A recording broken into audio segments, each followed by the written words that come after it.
All right. And yes, we have a quorum, Your Honor. And then just as a reminder, just for the essence of time, can we make sure that we remind the petitioner and all of our participants that we want to focus on the rehabilitation component of the process? Yes, we will. Thank you so much. I appreciate that. Sure. Ms. Temple, are you ready? Yes, Your Honor. Thank you. All right. We're on record before the Board of Behavioral Sciences to review the petition for early termination of probation of Renita Gant. This is BBS case number 2002-019-002-496. Office of Administrative Hearings, case number 2024-040-929. Will the members of the board please identify themselves for our record, starting with Dr. Boyd? Dr. Nick Boyd, LPCC. Abigail Ortega, LCSW. Justin Huff, marriage and family therapist. Chris Jones, licensed educational psychologist and chair. Wendy Strack, public member, vice chair. John Sovek, LMFT. Susan Friedman, public member.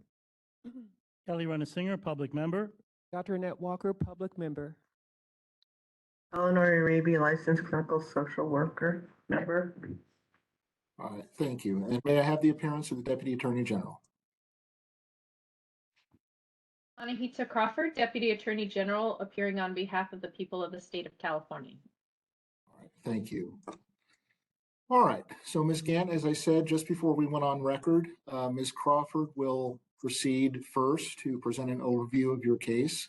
We'll address the exhibits. And just to confirm, you had a chance to review the exhibits, correct?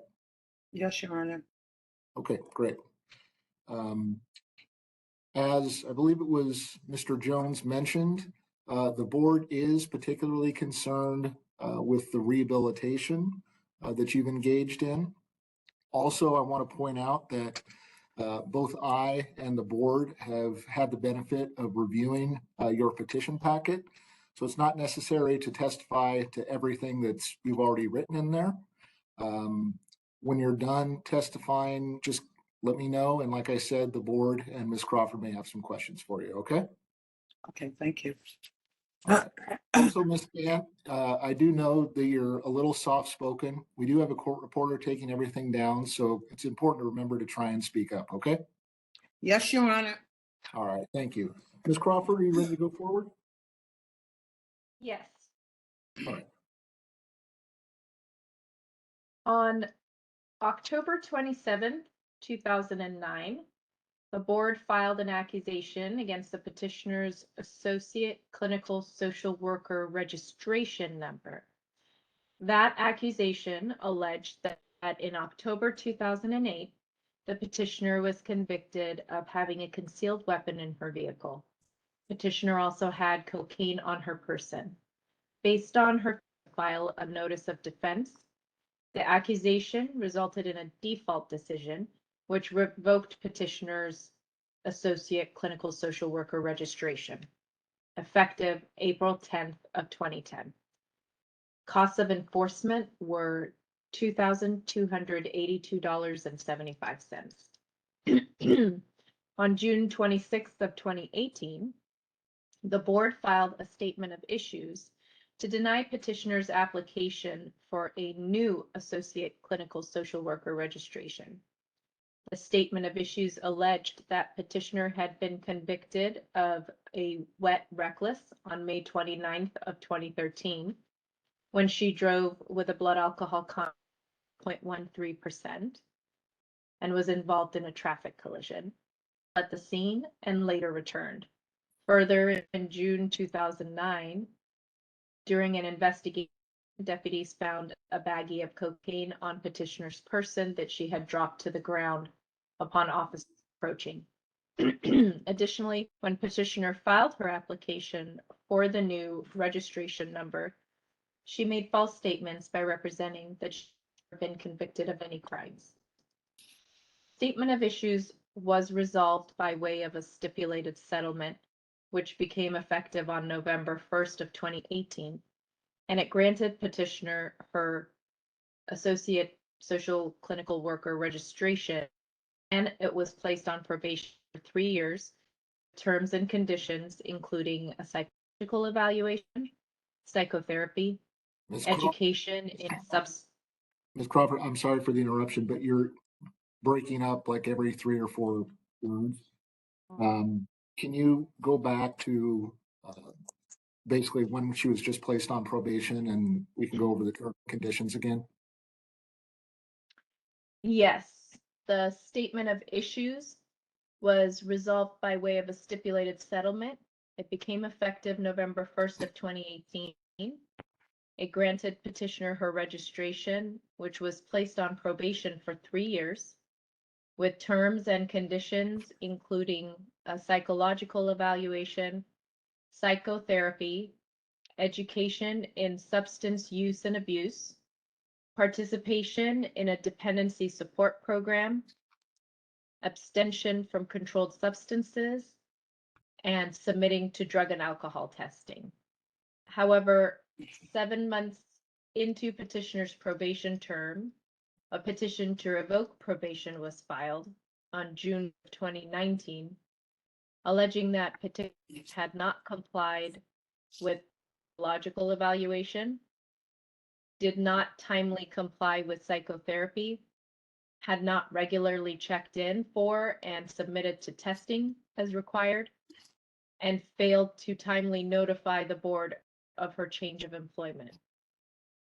On January of 2020, a hearing was held on petition revoke, where the court found that petitioner's failure to complete. It's breaking up again. It is. On January of is where I lost it. Thank you. I On apologize. January. This is the Hold on. moderator. Is it possible that we could either have Ms. Crawford cut her video? Maybe that'll increase the audio quality. Or I can put up instructions on the screen to connect your phone, which may be a little bit more stable.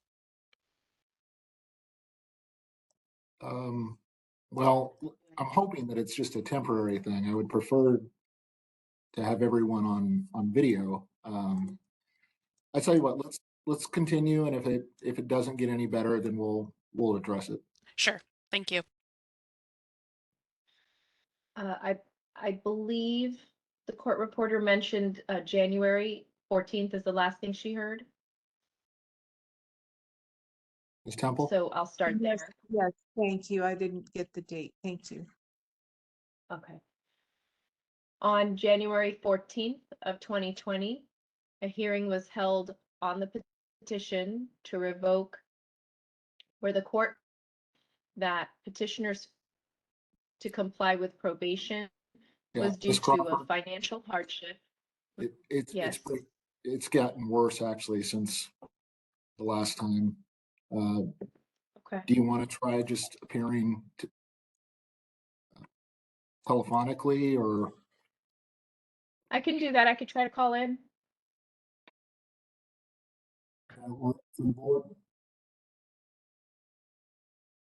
And this is the moderator. I put instructions up on the screen for you to connect your phone's audio through WebEx. You'll just follow those instructions and you should be able to call in. Ms. Temple, we'll go off record for just a moment.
Can you hear me?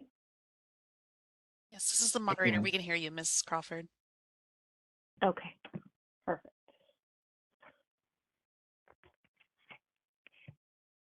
Ms. Temple, back on record. We're back on Yes, sir. record. All parties are present. And Ms. Crawford, you may resume. Do you want me to go back to the January 14th? If you don't mind. That's fine.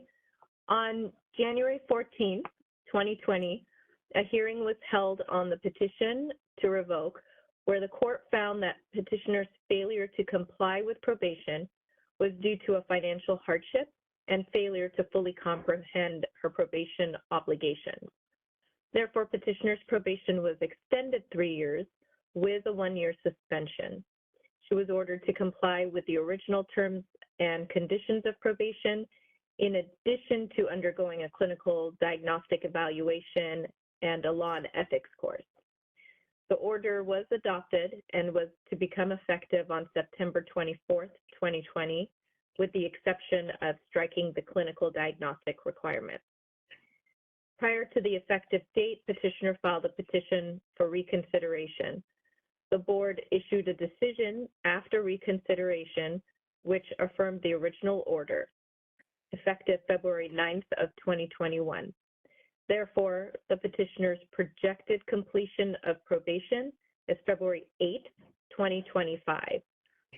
9 months remain on her probation term, and petitioner is seeking early termination of her probation and is fully compliant with her probation term.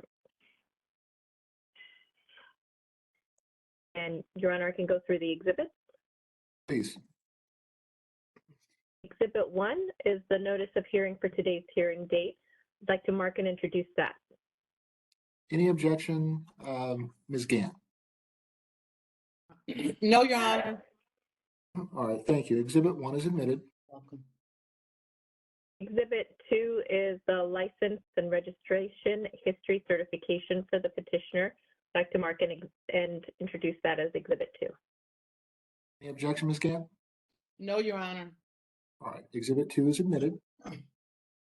Exhibit 3 is the memo to the board from the probation monitor summarizing the disciplinary proceedings. We would like to mark then and introduce that as Exhibit 3. Any objection? No, Your Honor. All right, Exhibit 3 is admitted.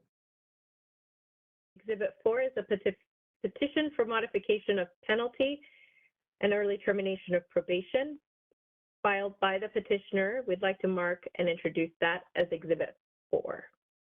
Any objection, Ms. Gant? No, Your Honor. All right, Exhibit 4 is admitted. Exhibit 5 contains the documents provided by the petitioner in support of her petition. I would like to mark and introduce as Exhibit 5. Any objection, Ms. Gant? No, Your Honor. Exhibit 5 is admitted. Exhibit 6 is the psychotherapy information sheet provided by the petitioner. We'd like to mark and introduce that as Exhibit 6. Any objection, Ms. Gant? No, Your Honor. Exhibit 6 is admitted. Exhibit 7 is the supervised practice information sheet. I'd like to mark and introduce that at this time. Any objection? No, Your Honor. Exhibit 7 is admitted. And Exhibit 8 contains the underlying disciplinary record in this matter that we'd like to mark and introduce at this time. Any objection, Ms. Gant? No, Your Honor. All right, Exhibit 8 is admitted. This time, Your Honor, I don't have any further information or any witnesses that I'd be calling. Thank you, Ms. Crawford. Ms. Gant, now is your opportunity to state your case to the board. Would you please raise your right hand? Do you solemnly swear or affirm under penalty of perjury that the testimony you'll give in this hearing will be the truth, the whole truth, and nothing but the truth? Yes, Your Honor. All right, thank you, Ms. Gant. Ms. Gant, as I said just a little earlier, the board is particularly concerned with the rehabilitative efforts that you've engaged in, okay? Okay. This is your opportunity to tell the board what you feel it needs to know to decide the case fairly.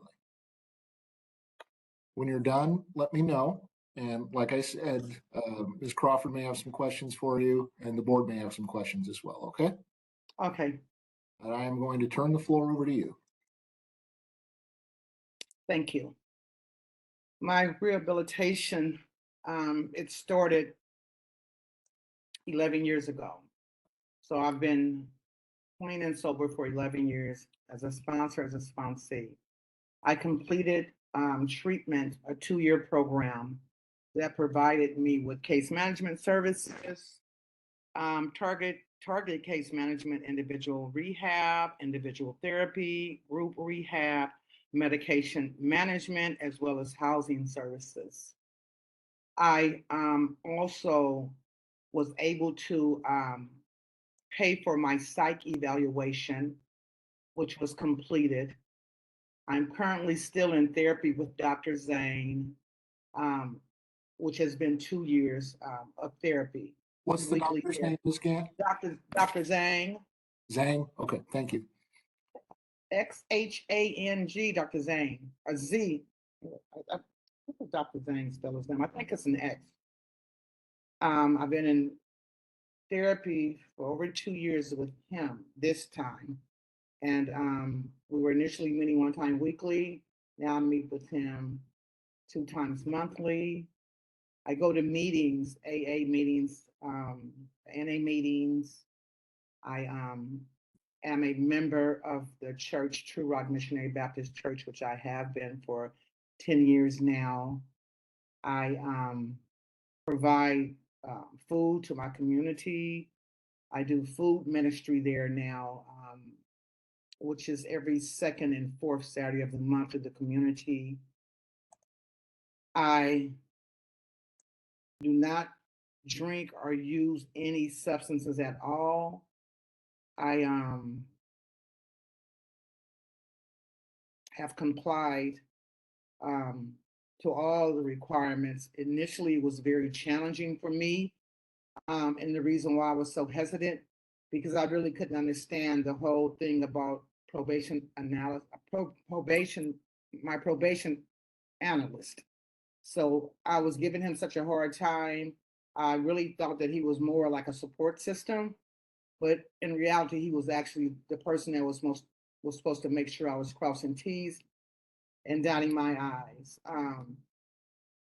And I appreciate Mr. Zimmerman, for the work that he does now, because he helped me learn how to be safe for me as well as my community. And I do want to thank the board for this opportunity of redemption. I don't know if I answered your questions appropriately, but I'm open. Like I said, I'm an open book. So any questions, I'm willing to answer. But again, I do want to thank the board for this opportunity. All right. Thank you for that, Ms. Gant. You're welcome, sir, Your Honor. I'm sure the board appreciates that as well. I will turn now to Ms. Crawford to see if she has some questions for you, okay? Yes, Your Honor.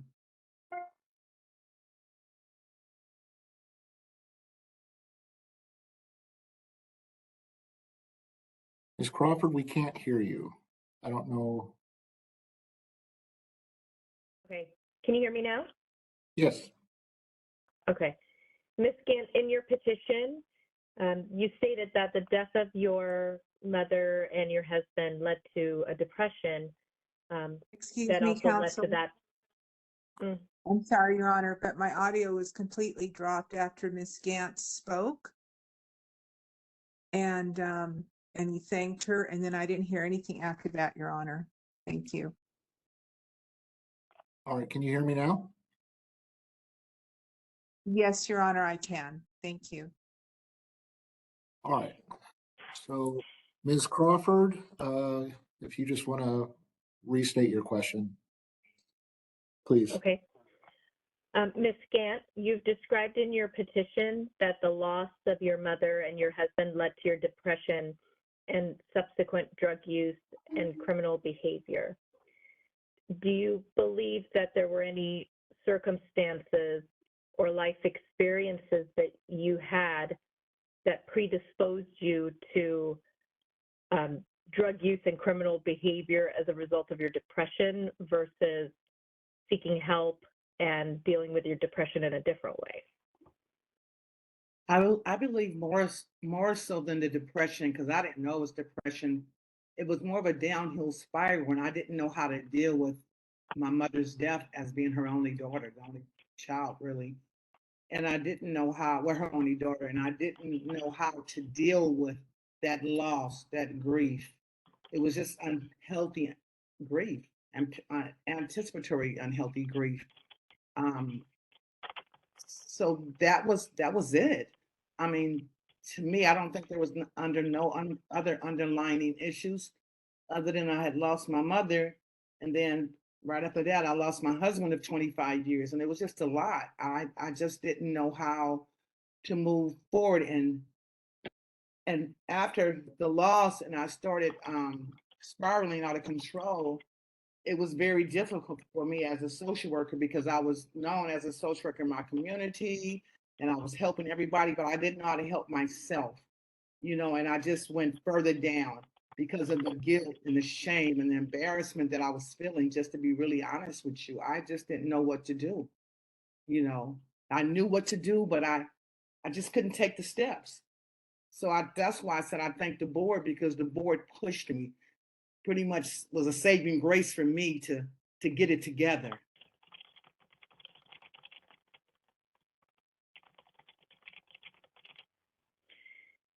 And since you've been in therapy, what is your understanding now of grief, the grief and loss process, and how it applies to your life that you've described in your petition? For me, how it applies in my life through my therapist and through therapy is that it's a process. He always said, Renita, it's a process, and the cycles that I'm going to go through, it's not a quick fix, but I was told to replace some of that sadness, and some of the guilt and shame with good memories of what you did for your mother and the good times you had with your mother, like when you got married, when you had children, and how, those type of memories. The same thing for my husband. And just to express when I'm feeling sadness or when I'm triggered, to share it at a meeting and to openly be honest, because there's so much support, not only with my therapist, but when I'm at the meeting, I can now talk about that pain and talk about the hurt and the shame. And that's what I've learned and what I'm still learning in therapy, that it's okay, Renita. You're not the only one that lost your mother or your husband. And just let me add to this. After I lost my husband of 25 years, I remarried 3 years ago. And I had shared that with my analyst, my probation analyst, and I was in a really happy space. Life was moving on. And then that husband, he died 2 years ago due to COVID. And I immediately called Craig, my analyst, and told him, I said, I've had another loss. But the difference this time is I had a strong support and I was still in therapy. And I was able to process my recent husband's death a little bit differently, because it took me 2 years to take this ring off of this finger and put it on this finger. But that's a whole nother thing. But yeah, it's like loss. It's different. But as a direct result of processing loss and dealing with loss, I ended up working now in hospice. So I work directly in hospice. I work with death and dying, and I'm good at what I do now. I don't know if I went far out, but yeah. Can you share with us some of the steps that you took to be clean and sober and where you are today? Yes, I can.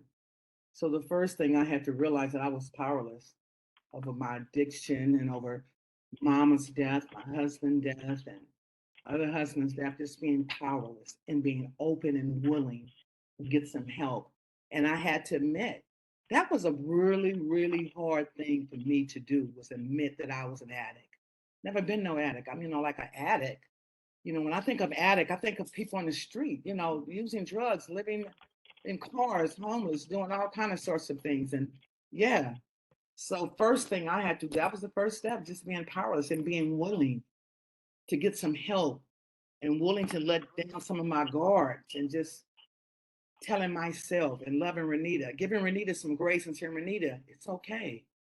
It's okay, Renita. And that was difficult for me, especially being like the matriarch when my mom died. I had to take care of everybody in the dog, the cats, my, my new husband, my grandchildren, my son. And again, just giving myself grace is the step that I took in learning how to love me, nurture me as a woman and as a mother. And that's what I started doing and started being real honest at my meetings.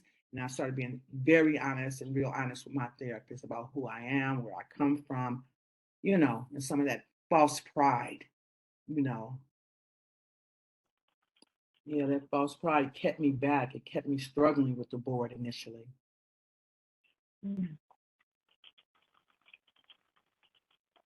What were the meetings that you attended? NA and CA, 111th in Maine. I went to 97th in Holmes. I went to the one on Crenshaw and 54th. Just like meetings everywhere. I just go to meetings everywhere. I meet my sponsees there, and I meet my sponsor. Yeah, so it's just like I just, I trudge. We call it trudging. So I go to meetings all over South LA, and sometimes we go to the ones in Torrance. How long have you been going to the AA meetings?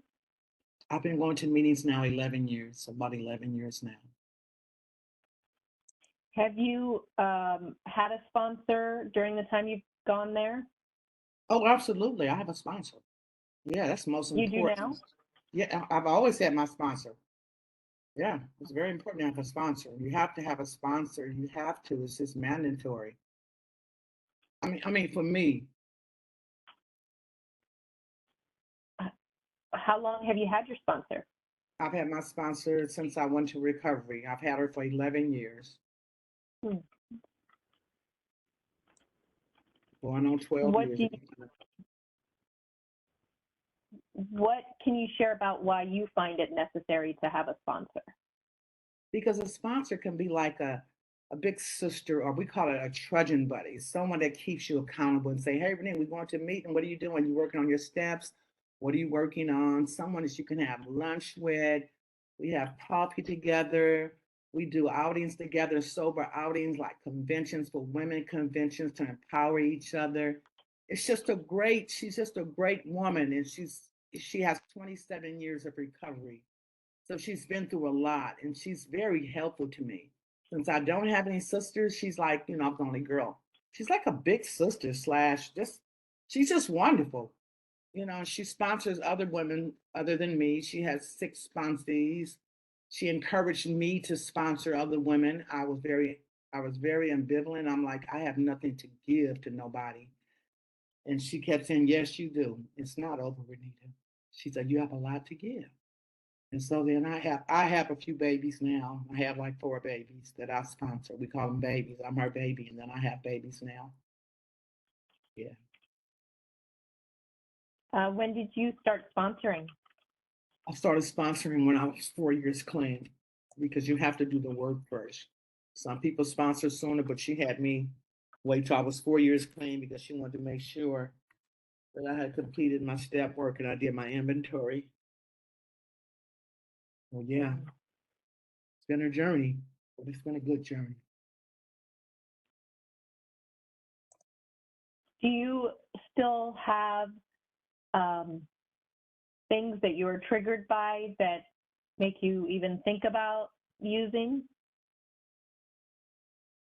Not using, but I have things that trigger me and bring up, memories of my husband or memories of my mom, stuff like that. But I usually share with the therapist. But for as using, no, I don't have nothing that is triggering me to want to kill myself or hurt anyone in society anymore. You sit up in those meetings long enough, when you hear so much trauma, I'm okay. Today I'm okay.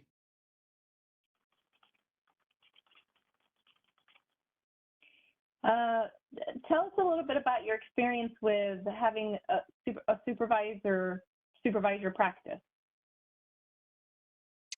A supervisor supervised my practice. I was blessed. I was blessed with a Laura Joe. She's been a therapist for many years, I think 25 or 30 years, and it was just great for the experiences that she was a teacher. She dealt with me very gingerly. She was very patient because she was younger than me. I'm old. I'll be 65 in a few months, 2 months. And she took her time with me, is what I liked, because she knew about, the trauma that I had went through in the loss of my mother and my husband. And again, she just taught me different skill sets and told me that it was okay, Renita, for your experiences, because you'll be able to help these young girls that you work with. Because during that time, I was working with youth from the ages of 13 to like 21 who were trafficked, commercial trafficked. And, I learned how to document. She taught me that. She taught me how to be in group supervisions with other clinicians who were much younger than me because I'm old. And I learned from them. So mainly, I believe what I learned was how to be in a learning mode and how to be humble enough to receive information from younger clinicians and to feel okay, that I was worthy to be in that arena, you know.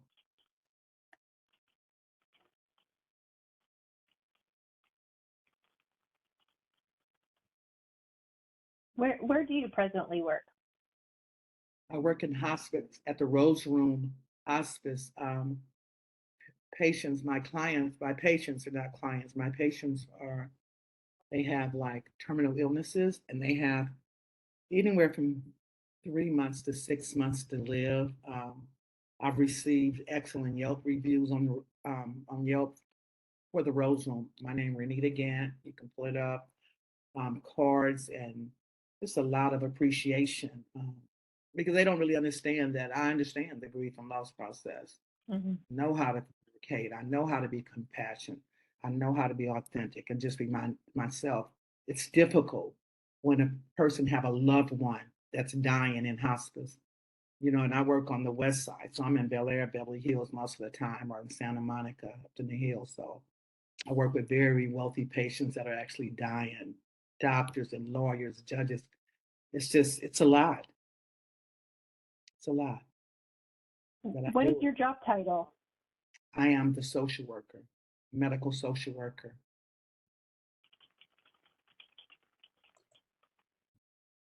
And you said this is at the Rose Home? Is that what it's called? It's called Rose, ROZE, Room Hospice. They have several locations, but I'm at the Culver City location.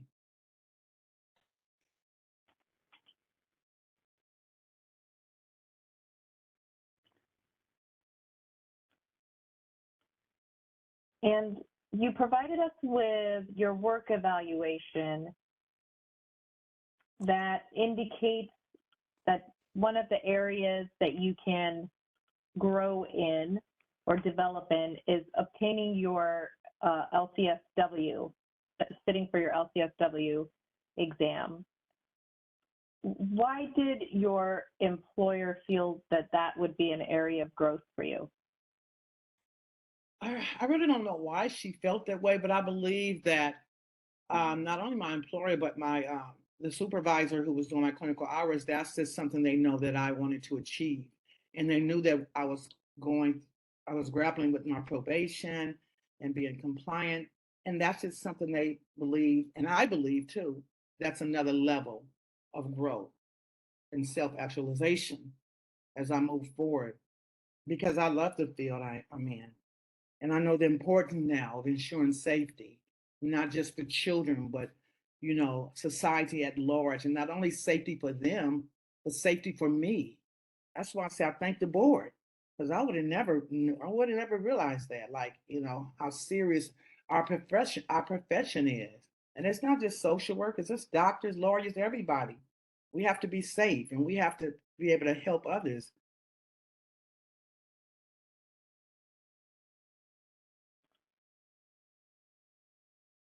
Your therapist on the psychotherapy information sheet, which is about page 65 of the exhibit packet. Your therapist writes that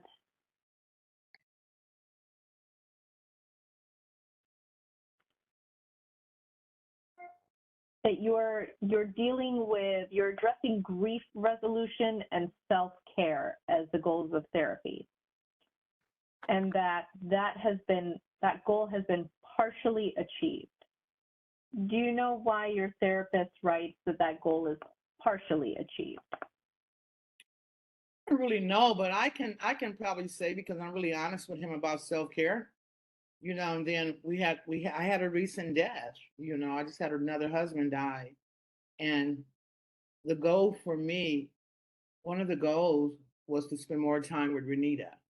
And he was like, I want you to spend more time with you, Renita, with self-care. He said, not taking care of the grandchildren, because I would share with him, oh, I'm watching my granddaughter this weekend, and then my granddaughter had another baby. So then I would babysit, or Sunday I'm cooking for everybody. So what I had to do was stop doing all these Sunday dinners, maybe once a month. That was part of taking care of myself per my therapist, Dr. Zane. And to go over here to the park, because I live right by Windsor Hills. So walking more, Renita, going to the show by yourself, which I started implementing, like going down to Magic Johnson. I watch a movie by myself. I get up on Saturdays and I go have breakfast at Denny's by myself, doing things just for me, not running out shopping, nothing like that, just time for Renita. And that's what I'm learning, So I'm implementing those things, and I'm doing that daily. And so I believe that may have been what Dr. Zane is talking about, right? And like I say, grief is a process. Like it's a process. That's all I can say. Craig probably can attest to this, but my husband died 2 years ago, and this is just so much death. And then my brother, he died 2 months ago, and that was a struggle because I had to get him cremated because I didn't have the support to bury him. So we had to get him cremated, and I got the ashes last week, and yeah, and I did the ashes thing through LA Cremation. If you want to check, I'm Renita Gann, and my brother was Franklin Grant. So, but yeah, so it's just been a lot, but I have been staying sober. I have been going to my meetings and doing my therapy. Okay. Because life shows up, Ms. Crawford, life shows up, and we don't know how it's going to come. So I'll just try to be the best I can right now.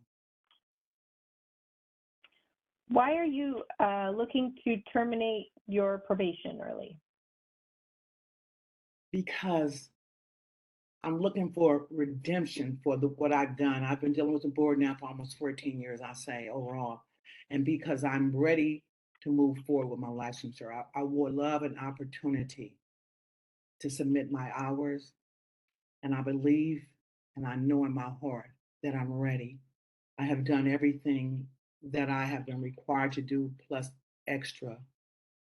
I don't give my probation analyst a hard time anymore. I'm not accusing him of not giving me equal access or treating me different. My attitude has changed, and I just believe that I deserve that opportunity. I've done the work. I'm ready. I believe I'm ready, and I believe that I'll make an excellent clinician. I really do.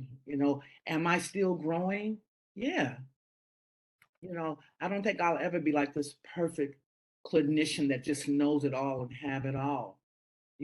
And also becoming a licensed clinician, I get an opportunity to learn more, increase my knowledge base.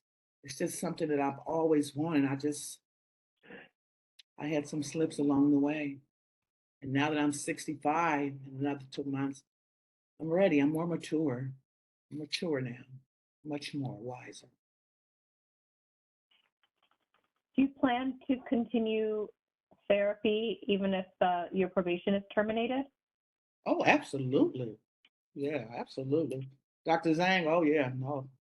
Therapy is very important. I think every clinician or anyone that's even trying to get a license or anyone that's doing anything in life, I don't care if you could be an engineer. I think therapy is the best thing that ever happened. God made therapists for a reason, and therapy is really helpful. It's very helpful. To me, it is. Because it's like a sounding board. You have someone else outside of your, it's just part of your support system to me. Part of my support system. And I have a large support system. And do you think that you'd continue with AA and your involvement there? Absolutely. I'm a sponsee. I have babies. I have four sponsees. They're not like, I didn't give birth to them, but they're babies in their recovery.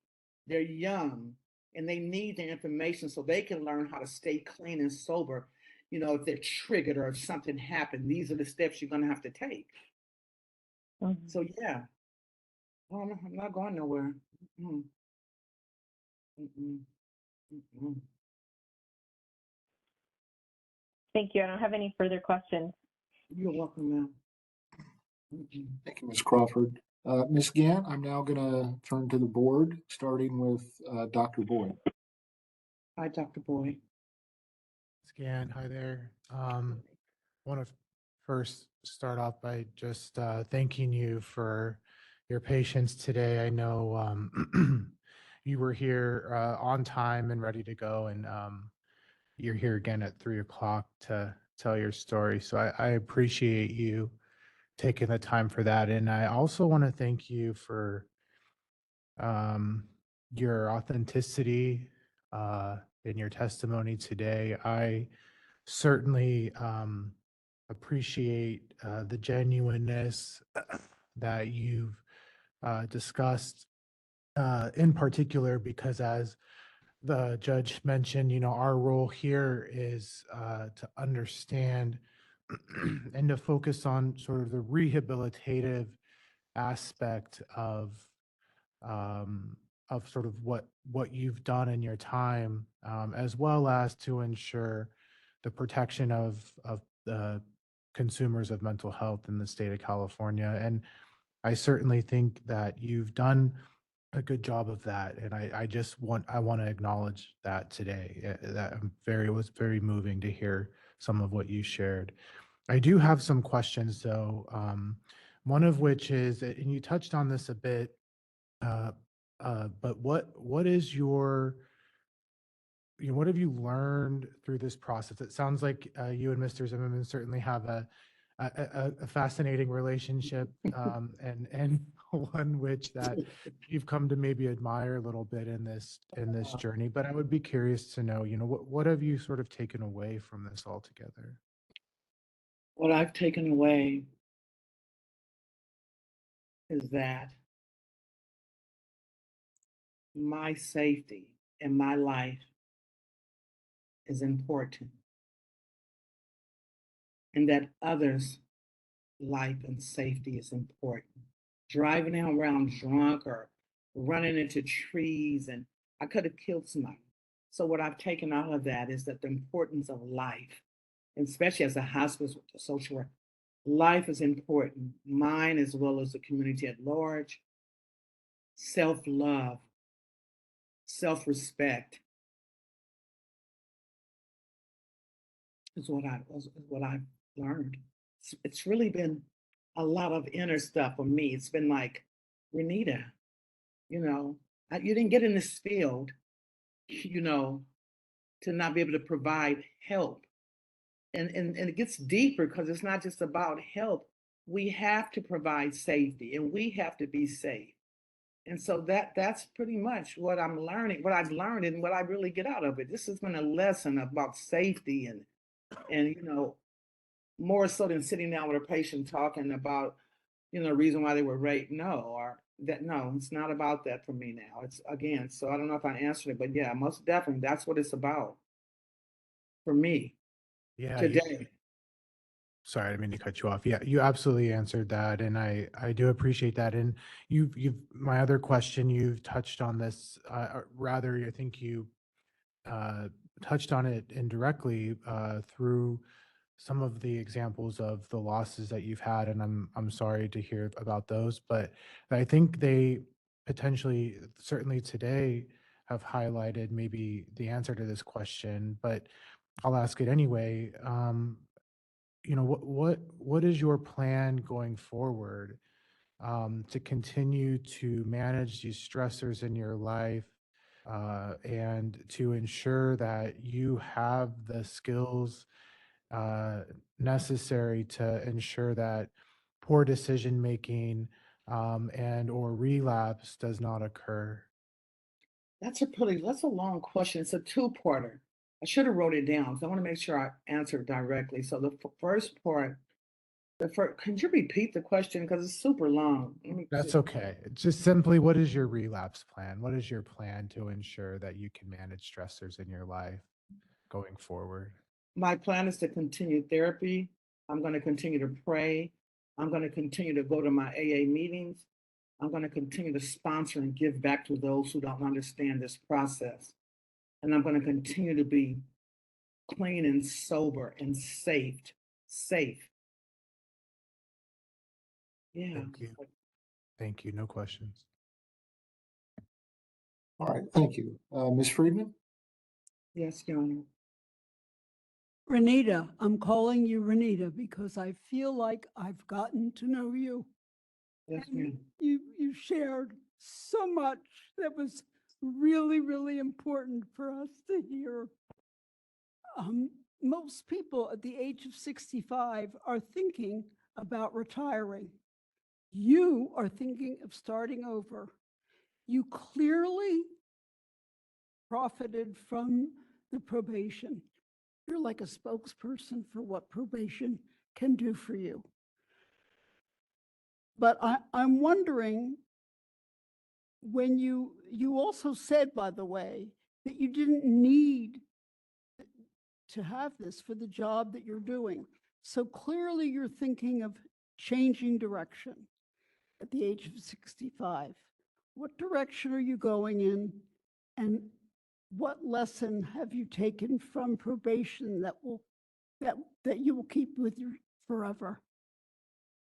I think I want to address the lesson that I've learned from probation is that the Board of Behavioral Science and Craig Zimmerman are not like horrible people, like trying to keep you down, because that was my attitude. But the board, as well as Craig, they're here again to ensure safety and to make sure that if we are going to be in this field, we're going to practice safely, and we're going to be healthy and safe. So that's what I'm getting. That's what I learned from the board. My therapist and I would talk about my age and my desire to want to be an LCSW. And what he shared with me, and I'm going to share with you all, he said, Renita, just because you're old now, it doesn't mean you can't stay in the field. He said, the more seasoned you are and the more experience you have, Renita, he said, you're going to be amazing. And so I took that, and I believe that I have more experience now. You know, I know what not to do now, and I know what to do. And am I going to change? There's a possibility I might do it part-time somewhere, do maybe some contracting work. But hospice, they have LCSWs on staff. And I really love hospice now. So I don't see myself straying away immediately. Again, maybe some contracting work. I'll continue to talk to my therapist, Dr. Zhang, because that's where we're at right now. We're talking about my career and how I'm going to be moving forward, and will I stay with hospice? And those are the things we talk about. But right now, yeah, hospice is what it is. And again, maybe some part-time contracting work just to get my feet wet. You know, once I can pass that very difficult test that I hear about. They said the test is very challenging. Thank you very much. No, you're welcome. Thank you. Mr. Huff? Hi, Justin Huft. Thank you again, Ms. Gant, for being flexible and patient with our scheduling and for your open and insightful testimony. I am trying to understand the timeline in the last 11 or 12 years, and I agree with what my colleagues have said before, that there's been tremendous growth demonstrated. Can you help me better understand what happened with the probation in roughly 2018, where maybe it didn't work as best we want it to? Yeah, I can do my best. So you said as best we wanted to, that means us, we're a team. So yeah. So in my mindset, I was doing everything that I was supposed to do. That's what I was thinking. So I was going back and forth, being frustrated with my probation analyst, Mr. Craig. He would tell me, "Oh, you missed this date." I'm like, "No, I didn't miss the date. I went to the testing site, but apparently I test and I paid the $200 or $300, whatever it cost, and then I would find out that was the wrong site." So there was a lot of that going on. And then there were some days I just outright missed because I really didn't have the money at the time. So when I did have the money, I paid for what I could pay for. That's why I'm so forever grateful to the doctor, I believe Dr. Sherry Arden, I think that was her name. She allowed me to do a payment plan. Oh, thank you, Lord. She allowed me to do a payment plan, and that's how I was able to get the psyche valve done. And then I was actually signing up for a meeting with therapists from Kaiser, but they were the wrong therapists. They had to be board approved therapists. So that's where the confusion came in at, that I didn't understand all of the requirements. I made a few mistakes along the way, and that's why it's been so long. But it's okay, because I gave Craig a really hard time, because I was, in my mind, again, I was doing everything that I thought I was supposed to do. Was I heartbroken when I met with the judge in person? Yeah, but I get her point of view, and I'm glad that she allowed me to continue with the board until I got it right. It's important to get things right, and so that's some of what was going on. And then my hesitation with Craig and me fussing at Craig and thinking he was supposed to be my support system when actually he was a probation analysis, and I say that because I sent that man through hell and hot water, but I'm here now. And like I told Craig, please forgive me for what I sent you through, because I would fuss about what I was doing. And he was like, "You're not doing it right. This is not what we're asking for. The board is very specific on what they want." And so I had to figure out how to give the board what they wanted. I could have gave up. I could have said the hell with it. It's been almost 14 years, but I didn't, because I don't give up like that, So yeah, it was a lot, but we're Yeah, and here. I think all of us are hearing a lot of resilience in your story in the last decade or so. Certainly trying to continue with this probation process despite some difficulties early on. Can you clarify a little bit about what will be different in your life if this probation ends early? What will be different is I can go celebrate at the meeting, because everybody in the meeting know, oh, Lady Renita, they all know, call me Granny, they all know that I'm on probation with the board and I'm a social worker. So that'd be a blessing to show them that it can be done if we're clean and we're sober. And if you're consistent, you can be blessed and things can happen. You can get your life back. You can start a new life. You can get your career, your license back. You have people that have been nurses and doctors in these meetings, and they lost their license because they gave up. So my story is that you can't give up. You have to continue no matter what. And that's just how I am, you guys. I just can't give up. And I want to share that story with those who have given up and with those who are in the point where they think they just can't make it, but you can make it. It's hope, and that's what this is about for me. It's just not giving up, letting my grandchildren, letting my nieces who are nurses, and I have one that's a doctor, physician assistant, what do you call it? Letting them know that I didn't give up. Mama didn't give up. Auntie didn't give up. Because how can I be a great mother, a great auntie and a grandmother if I'm giving up? I can't give them nothing, because they all know, everybody in the family know what I'm going through. It's no secret. It's no shame anymore. It's all about getting through it, getting to the finish line for me. And that's why, I'm just real passionate about this right here. Well, thank you again for your testimony. We appreciate it. No more questions for me. Thank you. Welcome, sir. Thank you. Mr. Jones? Ms. Gant, thank you so much for your testimony. It's clearly from the heart. We truly appreciate it. Mr. Huft took my question, so I have no more questions. Thank you. All right. Thank you. Ms. Ortega? Hi, thank you so much for your testimony today. I had one question. What do you think could be your biggest challenge to maintaining your sobriety?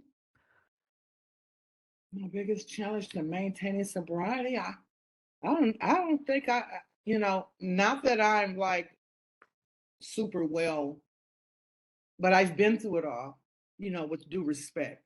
There is no challenge at this point, unless I'm in hospice and then they have to give you morphine. We have to give out morphine and medication.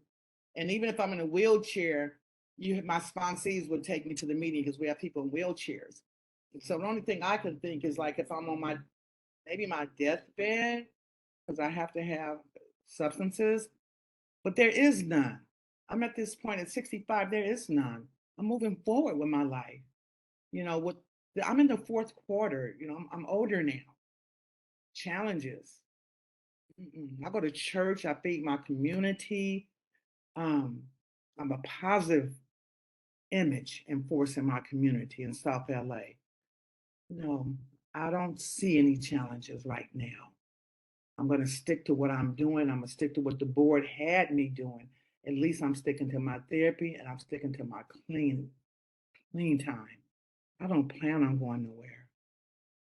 I don't plan on having any challenges with any substances, drugs, alcohol, pills, none of that.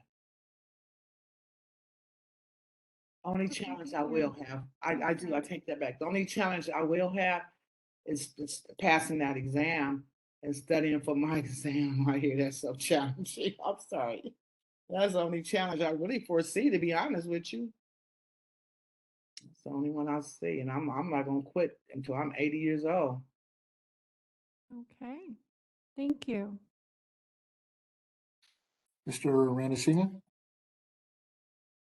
Thank you. I have no questions. Thank you, Ms. Gant. You're welcome, sir. Mr. Sovek? No questions, thank you. You're welcome, sir. Ms. Strack? Ms. Strack had to leave the meeting, so we'll need to skip her. All right. Ms. Uribe? So thank you for your testimony. I just wondering, you've come a long way. So I was wondering, what was the turning point? What was the turning point? It wasn't my mother's death or my husband's death. It was the board of behavioral science. I'm gonna be honest with you. And really Craig Zimmerman, because he was really annoying. And he just kept bothering me. Like the harder I tried, he just kept like telling me it wasn't good enough. It wasn't good enough. So the turning point for me was to show myself and show my babies and my sponsoring them that I can do this. It's not a big deal, Renita. You can do this. And stop being so resistant to the board, because the board wasn't as bad as I thought it was. I'm like, oh, here's the board. I'm not going to say what I really thought, but they don't understand. They don't understand what people go through like in real life. And I always thought that there was no real therapists or LCSWs or LMFTs or compassionate people on the board. I thought it was just a bunch of government people that had a job. I told Craig, I said, Craig, you're not even a social worker. How would you know? I get it now. And so a person who wasn't even a therapist changed my life, because people always say, oh, if you haven't smoked drugs, you can't help me. Well, that's not the truth, because Greg never did drugs and alcohol and he helped me. So that was the turning point. Surrendering to the process was the turning point. And I thank the board. You guys really saved my life, and y'all don't even realize it. You saved my life. You saved my grandchildren's life. You saved my family. You saved me. You made me just a better woman, a stronger woman, for my kids and my grandkids. So I just thank you guys for just giving me this opportunity to regain myself. Yeah. I don't know if I answered the question. Yes, you did. And Oh. thanks for making that choice. Yeah, it was a choice. Craig pushed me though. Oh, that Craig. Dr. Walker? Thank you, Your Honor. Ms. Gant, let me just start by thanking you for your testimony today. From what I hear in your own words, you're definitely an asset to your community and this profession as well.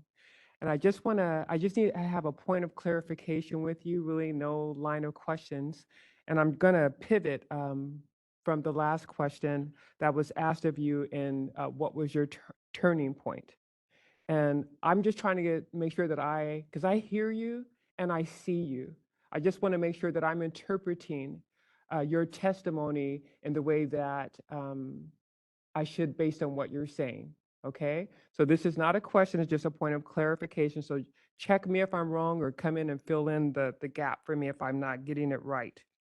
But my understanding is that your petition for early termination of probation, am I saying that right? Yeah. It's not to redirect your passion and the work that you're currently doing.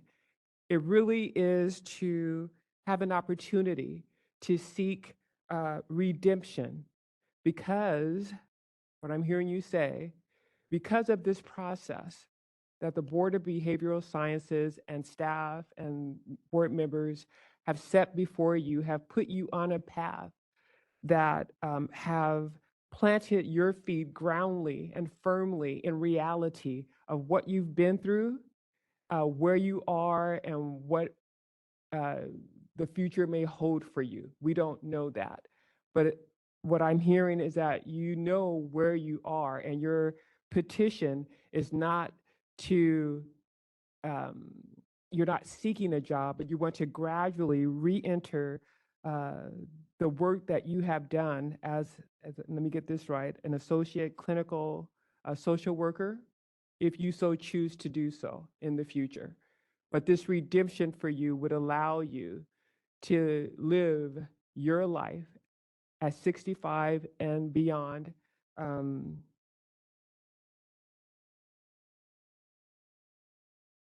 To the fullest of your ability. I'll just end it there. Am I hearing, did I summarize that? Your reason for petitioning somewhat? Kind of, sort of.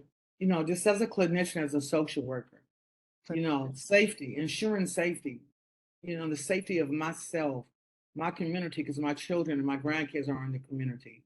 And what if I would have ran one of them over, or hurt one of them? So it's safety for those that I'm working with as well. You know, and understanding, now I'm understanding the importance of my role. It ain't, it's about safety. I'm here for the health and safety of people. I'm not here to be riding around drunk.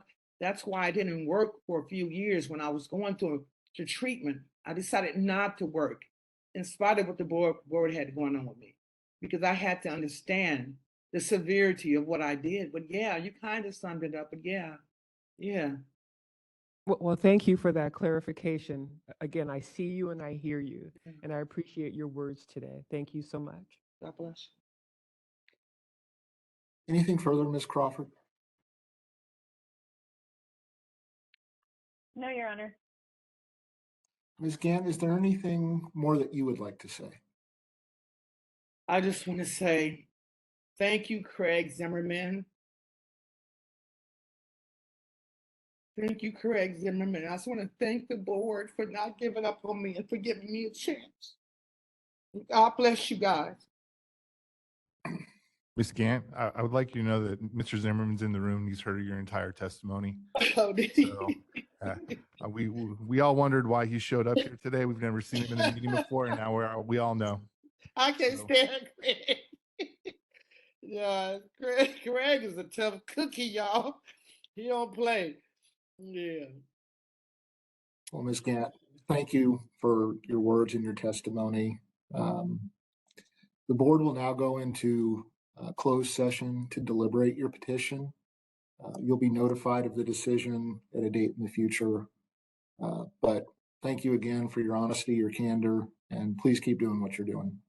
Thank you for helping me. God bless you guys. Thank With you, that, Your Honor.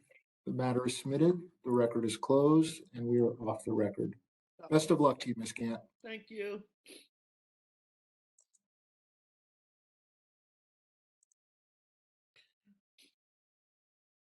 Ms. Temple, I have 338. Yes, Your Honor. And our page count? Yes, sir. It's going to be 45 pages.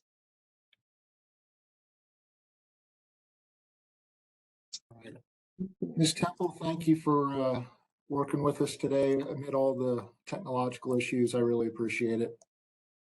You're welcome, Your Honor. Thank you. All right. Have a nice day. Thank you. Mr. Jones, I will turn the meeting back to you. Thanks, Judge. Hey, we can take a 5-minute break, just let everyone stretch and get settled for our deliberation. Okay, we'll be back in 5. Thank you. And I'll log off, Your Honor. All right. Have a good day, Ms. Crawford. Thank you. You as well.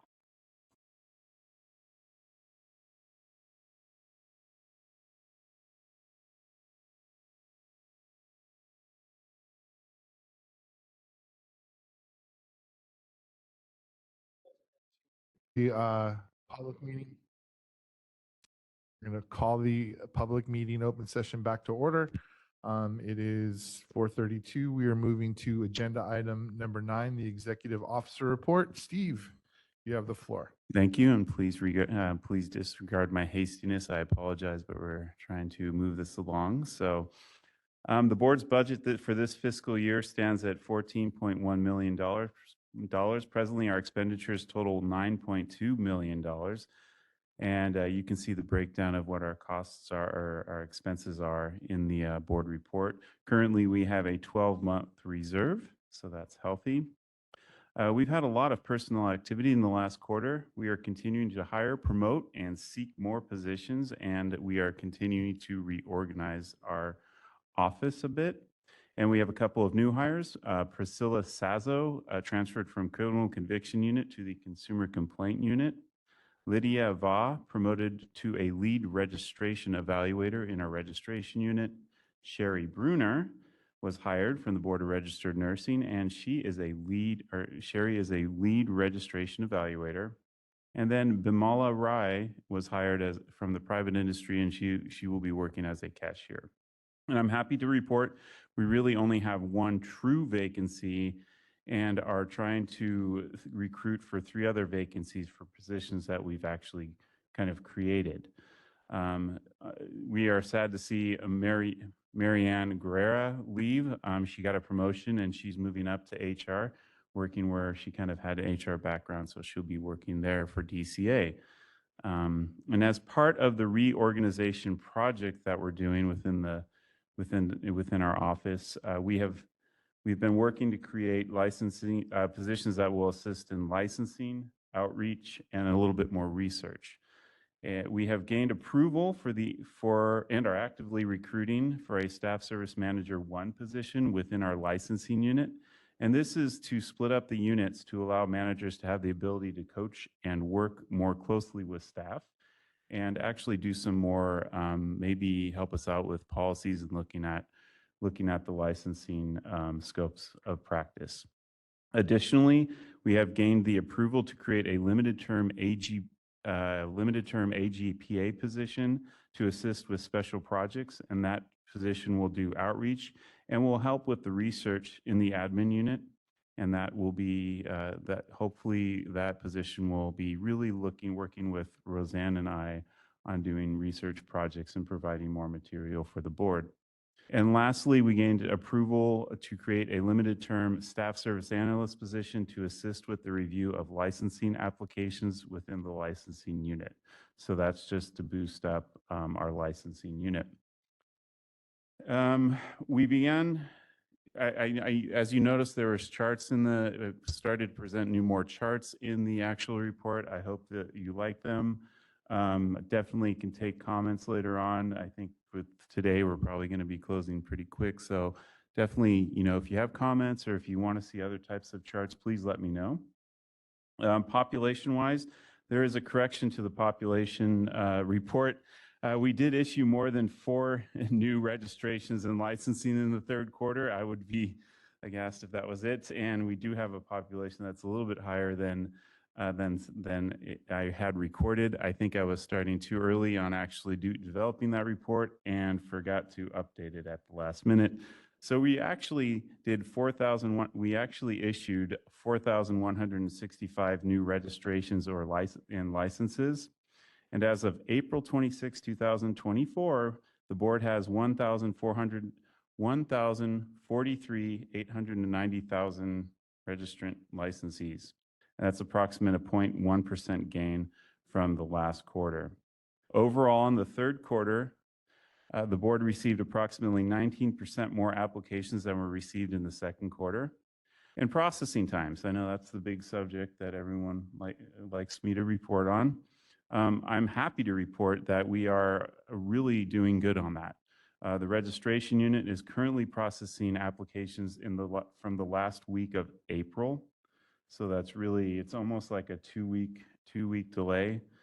And then the licensing unit is working on applications that we received in the first week of February. And they've done a really good job. And to address the delays that we had in the LMFT and LCSW application processing, we trained the LPCC evaluators, cross-trained them to be able to review the LMFT and LCSW applications. And so they're up and running and helping us out with those. And it seems to be working great. So good job licensing it and registration. Thank you. Administration apps received, we had 17% more this quarter than the quarter before. Examination, administered a total of 5,599 exams in the third quarter, and that's a 0.6% decrease in exams delivered since last quarter. And you can review the actual pass rates are within the material. In the examination development, we did 8 examination development workshops, and for the third quarter, 3 were for LEP written exams, 2 for the LMFT clinical exam, and 2 for the LMFT law and ethics exam, and 1 for the LPCC law and ethics exam. Board staff continues to work with OPES on recruiting subject matter experts for the various board administered exams, and staff are also discussing a social media plan and a payment restructure to assist in the recruitment of SMEs. We have the payment structure. We're looking at trying to raise that a bit for the hourly pay for experts to hopefully recruit more. And the social media plan will be a kind of, I guess the whole concept is trying to show it's giving back to the license. It's giving back to your licensing profession by helping us out and consumer protection. So that's kind of the gist of the social media campaign. We will probably at the next board meeting, we'll put out kind of what we're going to be doing with that. I'm hoping by that time, actually, it might already have been pushed forward, but we will show you what that consists of. OPES has reviewed, this is LMFT clinical exam, we have some news. OPES has reviewed and reviewed the exam and had conversations with the board. And we've decided that the clinical exam will be reduced from 170 questions to 150 questions. The current examination consists of 150 scored questions and 20 pre-test questions. Maybe I should slow down a bit. And effective September 1st, 2024, there will be 25 scored questions and 25 pre-test questions. The examination time allotted will remain the same at 240 minutes. So I think It's going to help some candidates probably, and we realized, and OPS is really good at doing their job and reviewing, and they don't see a problem with that, and actually made the suggestion. So we think that's going to be a benefit.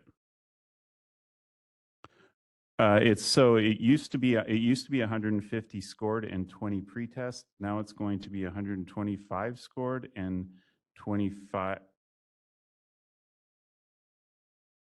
It was 170 before. Now it's 150. It's 125 with 25 pretest questions.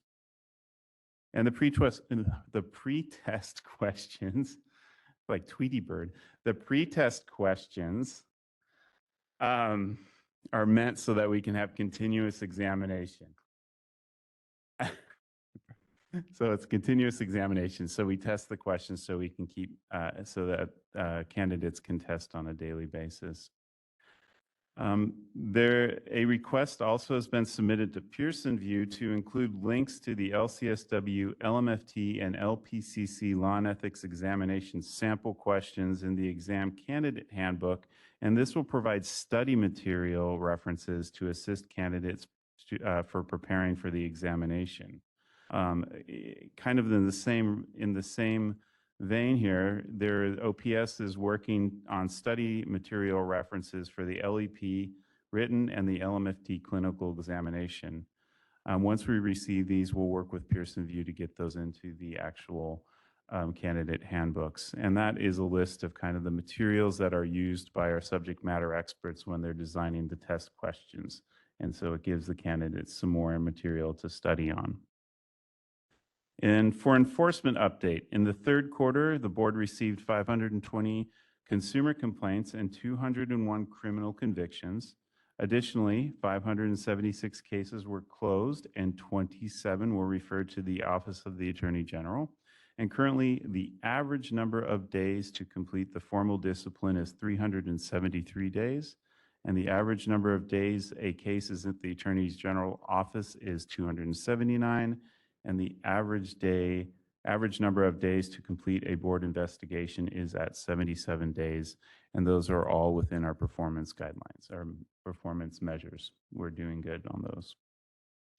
And for the petitions during the third quarter, the board received 2 positions for modification and early termination of probation. For the social media engagement, the board has noticed a decrease in Facebook and Instagram visits. The pages continue to increase in followers, though, and reaches across all platforms, including X. Most notably, our Instagram followers have increased by 21.9%. So that's nice. And outreach events, the board conducted 9 outreach events last quarter.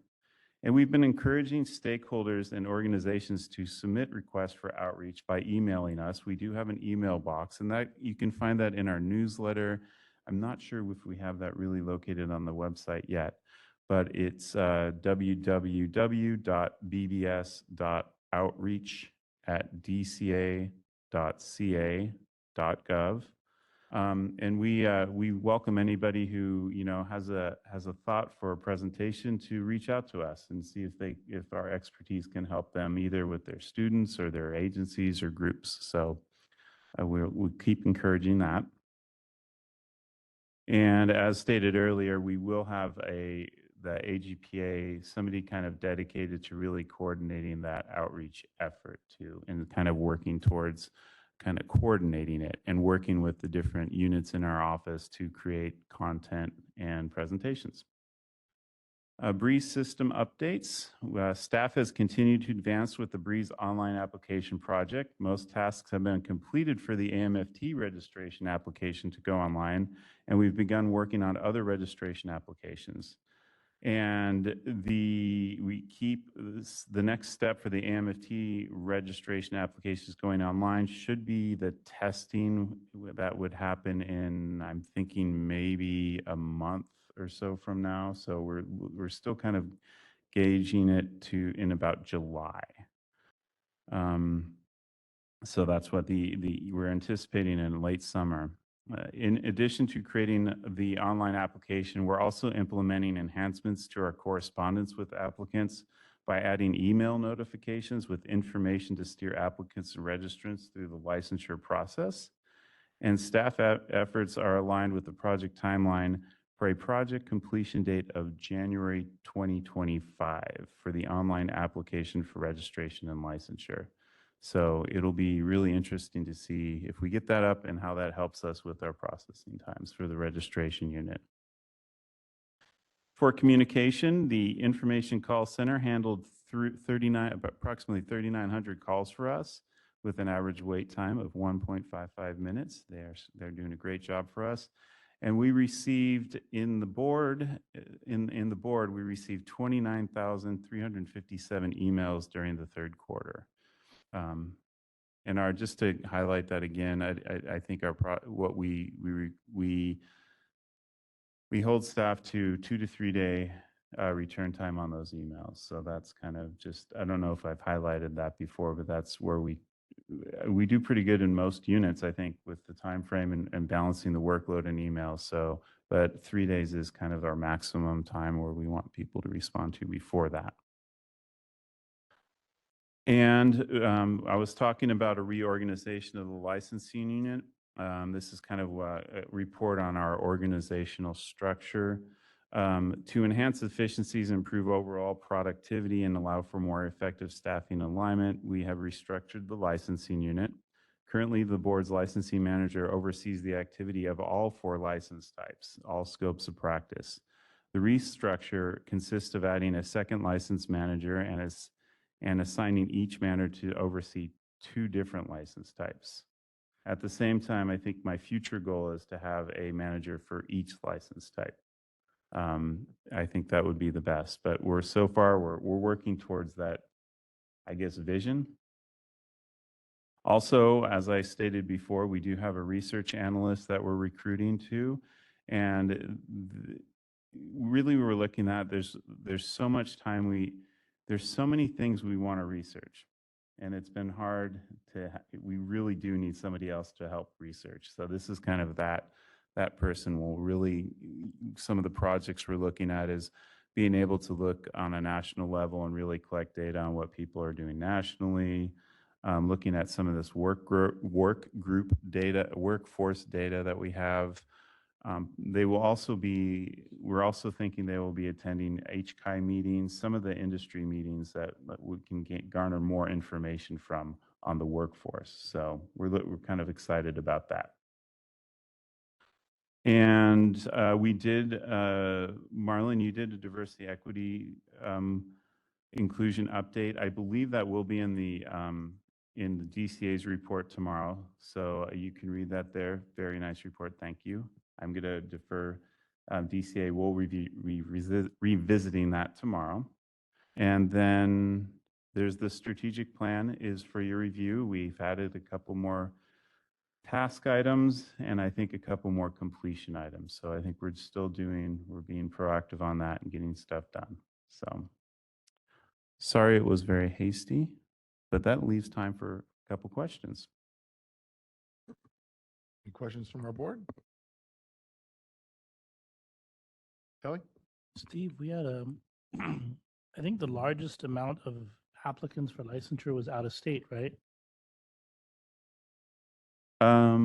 No. Really? Or exam passage. I apologize because I was looking through the. Oh, were you looking at, so Yeah. let me see here, the percentage. On the LCSW exam passage rate, there was like 490 out-of-state applicants. I'll have to look at that. Yeah. You don't have to answer. I just thought it was really. No, that's interesting though. I am glad you brought it up. It's actually something to look at. I don't have the pass rate report up, so I'd have to. That is very interesting though, actually.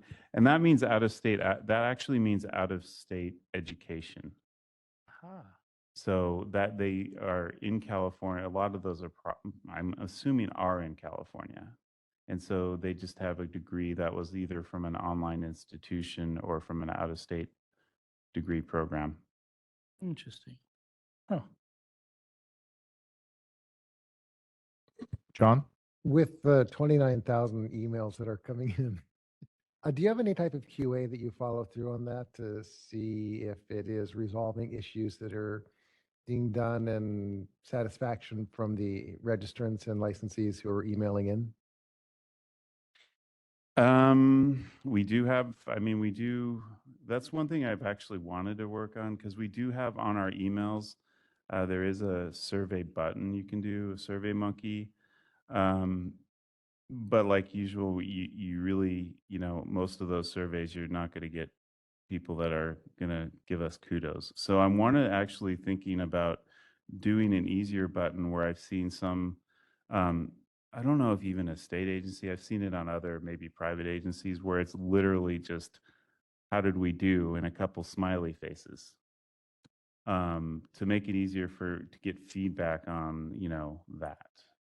Other than that, I'm not sure how. Another approach question might be, did this email resolve your issues or your issue or your question? Yeah, no. Okay. They do yeah, you that a could do that. lot on when you do frequently asked questions and it takes you to an article and saying, did this article address your need? That might be a different way to do the survey as well too. Actually, that's good for the website too, actually. Okay. I like that. How about Susan, questions? and then Justin, and then Nick. Susan? You said forth that the government had $10 million. Yeah. And I'm wondering if our reserve is more than it has to be, because I would imagine they're going to come back for a lot more than 10 million since they're $45 billion in deficit right now. No, we have, what I think I reported, I think it's a $12 million reserve right now, and that's with the 10 million taken out. No, but I would think that is the reserve that we have the normal kind of reserve, or is it more than we need to have? It's more than we need to have. And so reserve, you're really looking at, I think it's like a 6-month reserve. And so we have. Come back and borrow more from us? I don't know. I don't know how actually that, I've never had it. Had this done before and they didn't do a second sweep. It was just one sweep, and I don't think they will. But I don't know. That's a good question. The things that we hear a lot from the stakeholders is that the license is too expensive. So I would assume that when we have a lot more people, we can adjust the price of the license somehow or other. I don't know. Well, when I look at that reserve, when I look at it as the administering the the licensing units and our work in the board, that reserve there is really, for me, it's a reserve for me to do more staffing, more. We're not necessarily looking at raising the fees and stuff. Yeah. So. Yeah, I guess following up on Susan's,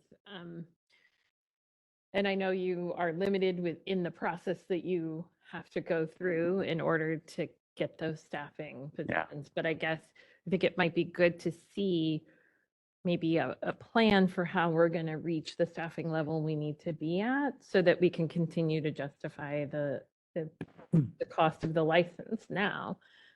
Sort of without that data, it's really hard to say that we're in the right neighborhood. So maybe if we could demonstrate this is why it has to be this amount, because over this period of time we're staffing up in this way, it might be helpful in that conversation. I've been meaning, and we are doing in the background. I have to actually just the formalized process of that, but we are currently working on budget change proposals that will, but I think it would be good to kind of show us, like, the board members, the plan for that, and that without, there's some, you have to be careful on how you bring that items out. So I just want to make sure that, but no, I definitely. I'm looking at that as a possible good stat.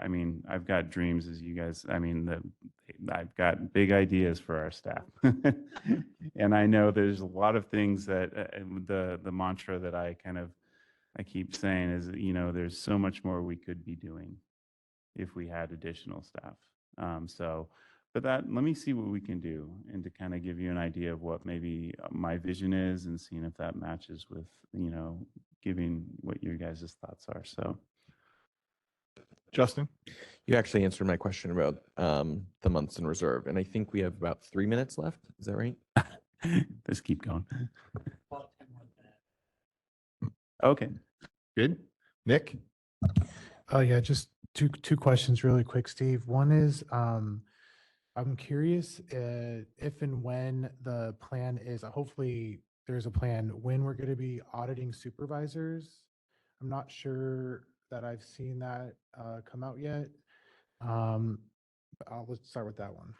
Nope, and that's one of the plans for staffing. Unfortunately, I think this time we really don't have the staffing to actually perform that, even though we do have the ability to do that.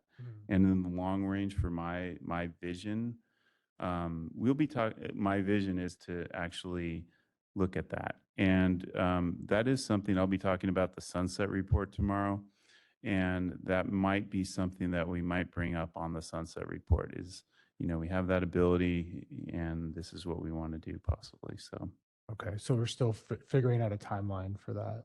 Timeline, staffing, yeah. Okay.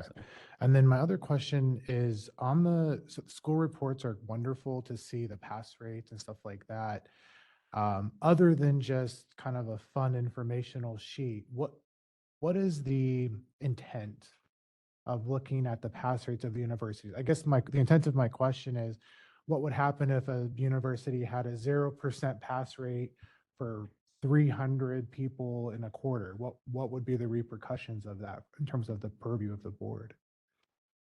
Currently, as it stands, I mean, there's no repercussion that we don't have authority to do anything over that. But another thing I've thought of, and we may pursue later on, and maybe this is a conversation we can have in one of our, maybe the workforce committee or something, but maybe doing something with more than just presenting the actual reports is coming up. And if we identify schools, I mean, how can is there some way we can work with them, or if there's something education we can do or something like that? Yeah, So that's it's kind of where definitely I on was my going. mind. Yeah. Awesome, cool. Yeah, Yeah. that's what I was looking for. Is there some plan to kind of help look at those schools a bit? Yeah, it's definitely one of those things that's right there. Awesome, thank you.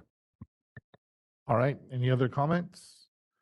Moderator, do we have any quick comments from our remote audience?